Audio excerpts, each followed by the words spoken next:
السلام علیکم، دس از Abdul Rahman, welcome back. Market کی آج جو پوزیشن رہی اس پر بات کریں گے، آگے جو ایکسپیکٹڈ ہے اس پر بھی ڈسکس کرتے ہیں۔ اس کے علاوہ جو کورس ہے ہمارا advance technical Elliott wave theory جو کہ آلموسٹ کمپلیٹ ہے، اور سائیکولوجی آف مارکیٹ پر ہمارا بھی کام اسٹارٹ ہو رہا ہے۔ جو بھی اس میں انٹرسٹڈ ہیں اس واٹس ایپ نمبر پر کانٹیکٹ کر سکتے ہیں۔ مارکیٹ کو اگر ہم دیکھتے ہیں تو جیسے کہ ہماری ڈیلی ڈسکشن میں ہم اسے شامل کر رہے ہیں کہ مائکرو ویوز کے ساتھ تو مارکیٹ پرفارم کر رہی ہے، لیکن اس کا امپورٹنٹ پوائنٹ تو یہ بھی ہے کہ کنسولیڈیشن ایکومولیشن فیز کے اندر پرفارم کر رہی ہے۔ تو اس میں مارکیٹ جو ہے امپورٹنٹ رول یہی ادا کرے گی کہ مارکیٹ ٹائم کو اپنا ایکسپینڈ کرتی رہے گی، یہیں پر اپ اینڈ ڈاؤنس کے ساتھ چھوٹے چھوٹے اسپیل کے ساتھ موو کرتی رہے گی۔ کوئی خاص بڑی جس کو ہم کہتے ہیں کہ ڈپ یا پھر ہارڈ ہٹ اس طرح کی چیز ہمارے سامنے ابھی تک کلیئریفیکیشن کے ساتھ نہیں آ رہی۔ اس کا ریزن یہی ہے کہ ایکومولیشن فیز ہے جس کا پروسیس مارکیٹ اپنے اس طریقے کے ساتھ کمپلیٹ کر رہی ہے کہ یہاں پر چھوٹی چھوٹی مووز کے ساتھ پرفارم کر رہی ہے۔ اب دیکھیں 42,000 کا لیول جو ہے بہت ہی امپورٹنٹ تھا، اور مارکیٹ نے اس کو ٹیسٹ کیا اور اوپر بائی بیک دیا، اور ہمارے پاس جو چھوٹے ٹائم فریم کے لیے جو ٹریڈنگ پوائنٹ آف ویو کے لیے جو ہمارا سپورٹ لیول تھا 42,600 کا امپورٹنٹ جو تھا، جس کو مارکیٹ نے بریک کیا، ٹھیک ہے، ایک سائیڈ چینل میں جس میں مارکیٹ 500 پوائنٹ میں ٹریڈ کر رہی تھی، تو اس کو بریک کر کے جب نیچے آئی، امپورٹنٹ جو اس کا مین جو سپورٹ لیول 42,000 کا تھا، ٹیسٹ کر کے جب اوپر کی طرف پرفارم کرنے گئی، جو ٹریڈنگ والا سپورٹ لیول تھا 42,600 والا، تو اس کو اس نے ریزسٹنس کے طور پر استعمال کیا اور وہاں سے پرائز ریجیکشن دے دیا۔ ٹھیک ہے، آپ اب دیکھتے ہیں پہلے اس کا جو ٹریڈنگ پوائنٹ آف ویو سے دیکھتے ہیں تو یہ اس کا سپورٹ لیول تھا ایک 42,600، جب نیچے آ گئی اور جب یہ یہاں سے اوپر گئی تو اس نے اس کو ایز اے ریزسٹنس کے طور پر یوز کیا، اور پرائز ریجیکشن ہم نے دیکھا یہاں پر۔ اٹ مینس کہ یہ امپورٹنٹ لیول ہے، اور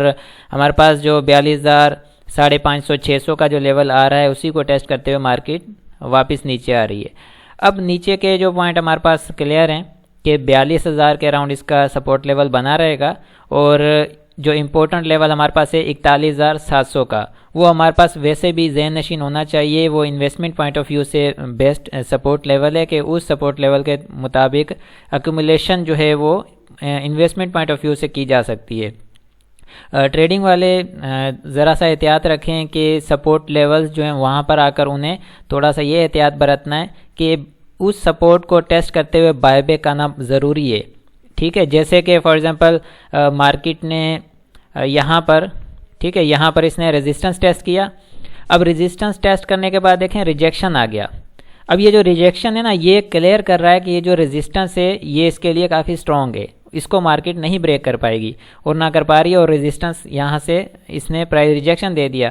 تو یہاں پر اسٹریٹجی کیا ہے؟ ریزسٹنس پر سیلنگ اسٹریٹجی آ جاتی ہے کہ یہاں پر کوئی ایسا ڈیسیجن بائنگ سائڈ سے نہیں لینا چاہیے ٹریڈنگ والوں کو کہ وہ یہاں سے مارکیٹ اوپر نہیں جا پا رہی ہے، ریجیکٹ ہو رہی ہے۔ اسی طرح سے نیچے جو سپورٹ لیول آ رہا ہے 42,000 تک کا، ٹھیک ہے، اب یہاں سے اگر تو مارکیٹ اسی طرح کا بیہیو کرتی ہے کہ ریجیکشن آتا ہے نیچے سے اوپر کی طرف بائی بیک آتا ہے، پش ہوتی ہے مارکیٹ واپس، تو اٹ مینس کہ یہ سپورٹ جو ہے کافی اچھا رہ رہا ہے اس کے لیے، یہاں پر پھر ٹریڈنگ کی جو اپرچونیٹی وہ بنائی جا سکتی ہے۔ تو اس میں پھر اسی اسپیل کے مطابق ہم اسی 400-500 پوائنٹ کے اندر جو مارکیٹ رہ کر جو پرفارم کرتی رہے گی، ایک سائیڈ ویز چینل جس طرح سے مارکیٹ نے یہ ایک سائیڈ ویز چینل بنایا تھا، پاسبلٹیز ہیں کہ یہاں پر بھی مارکیٹ ایک سائیڈ ویز چینل بنا لے، کیونکہ مارکیٹ کو ٹائم سپینڈ کرنا ہے۔ یہ جو غیر یقینی حالات ہیں، یہ جب تک ان کی کلیئریفیکیشن نہیں ہوتی ہے، کسی سائڈ پر حالات جو ہے درست ہوتے ہیں یا معاملات طے نہیں جب تک پاتے، تو تب تک مارکیٹ بھی اپنا ٹائم سپینڈ کرے گی، ٹائم اپنا یہاں پر لے گی، تو جس کی وجہ سے ہمیں بھی چھوٹے چھوٹے سپورٹ اینڈ ریزسٹنس کے ساتھ چلنا پڑے گا۔ باقی جو جن کے بعد ڈیلیوریز موجود ہیں، ہولڈنگز پڑی ہوئی ہیں، اور جو انویسٹمنٹ کے اعتبار سے چل رہے ہیں، وہ ایکومولیشن فیز کو اسی کے حساب سے ہی کنٹینیو رکھیں۔ ٹھیک ہے، آپ کے جو اسکرپٹ ہیں باٹمز پر یا نیو لوز پر ملتے ہیں، تھوڑا تھوڑا کر کے ایکومولیٹ کر سکتے ہیں، کوئی ایسی مارکیٹ میں پینک والی پوزیشن نہیں ہے، مارکیٹ ٹھیک ہے، ذرا سا یہ انسرٹینٹی کی وجہ سے ہی مارکیٹ پریشرائزڈ ہے، باقی اور اس میں کوئی ایسا ٹیکنیکل فالٹ نہیں ہے، نہ ہی کوئی ٹیکنیکلی مارکیٹ کوئی ہارڈ ہٹ یا پھر کوئی کریش کرنے والی ایسی کوئی سچویشن مارکیٹ میں نظر نہیں آ رہی۔ خدا نخواستہ کوئی ایسا ان ایکسپیکٹڈ بلنڈر جس کی میں پہلے بھی بات کر چکا ہوں وہ نہ ہو تو مارکیٹ کہیں بھی نہیں جانے والی، ٹھیک ہے، اور انشاءاللہ مارکیٹ یہیں سے آگے چلے گی، کیونکہ بہت ساری چیزیں بہتر ہوتی ہوئی بھی نظر آ رہی ہیں، بس صرف یہ سیاسی عدم استحکام ہے نا، یہ بہت خراب چیز ہے۔ اس کی وجہ سے کیونکہ یہ ایسا پوائنٹ ہے کہ ڈیلی مارکیٹ پر افیکٹ ہوتا ہے، ٹھیک ہے، آج کوئی ریئیکشن آ جاتا ہے، کل کوئی ریئیکشن اس کا مارکیٹ ڈائریکٹلی مارکیٹ کے اوپر امپیکٹ پڑتا ہے، ٹھیک ہے، تو یہ ضروری ہے کہ یہ چیزیں حل ہو جائیں۔ تو تب تک ہمیں بھی اسی طرح سے چلنا پڑے گا، buy on dip sell on strength کے ساتھ کام کرنا ہوگا، جیسے کہ اسٹرینتھ اس کی یہی تھی کہ 42,600 کے اراؤنڈ اوپر اس نے ریزسٹنس ٹیسٹ کیا، اسٹرینتھ میں مارکیٹ تھی، سیل کر دیا، واپس آتی ہے لو پر، باٹم پر، اٹ مینس کہ سپورٹ کی طرف، یہاں سے بائی بیک آتا ہے، بائی کر لیا ڈپ پر، اگین دین ریزسٹنس کے اوپر یعنی کہ اسٹرینتھ میں سیل کر دیا۔ تو یہ اسٹریٹجی